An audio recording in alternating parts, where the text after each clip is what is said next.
Utah Jazz are moving on to round two. They score a road Game 7 win and beat the Clippers 104-91. Post-game coverage here on NBA TV has commenced here on a Sunday. Hope you're having a good one.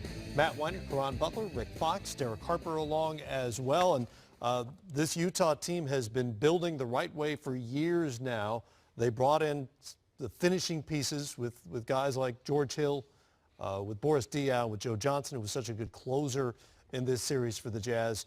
And their first time into the postseason as a group, they've advanced here to the second round and took it to the Clippers, even on an afternoon where Rudy Gobert was limited because of foul trouble this time, not because of injury.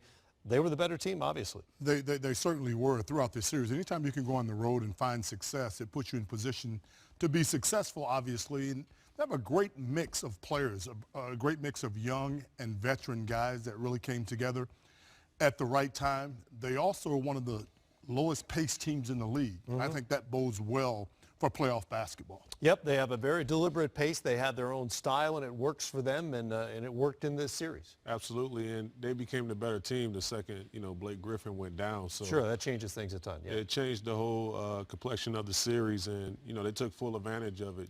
Gobert got back out there. He was questionable, and, they just rode ISO Joe and Gordon Hayward and all those guys, and the others stepped up in a major way, and that's why they was able to seal this series. Yeah, you started off by pointing to this team has actually stayed together, and they had a couple veteran pieces.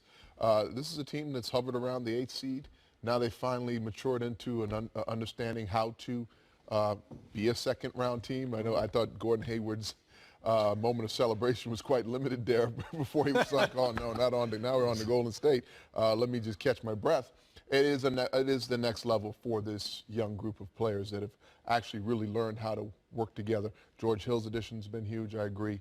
Joe Johnson and Boris Diaw, those two vets, are the perfect balance, I think, to help a young team come along.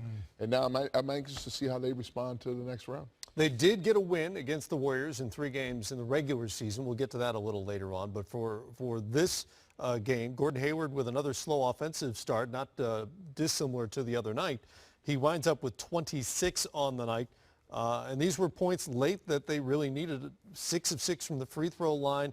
And you just got a sense, especially for folks at home who maybe don't watch the Utah Jazz a ton because they play out west, or for whatever reason, get a sense of what Gordon Hayward can do as a scorer. He is so comfortable with the ball in his hands. Yeah, he's a star in this league. He's a forward that can, score in multiple ways. He can facilitate. He can get guys going. In this series, averaging over 24 points per game and just doing all the little things. Obviously, he missed a majority of that Game 5, in which he had food poisoning. But just to see him come out and step up in a major way in the Game 7 on the road, it speaks volume to his star power.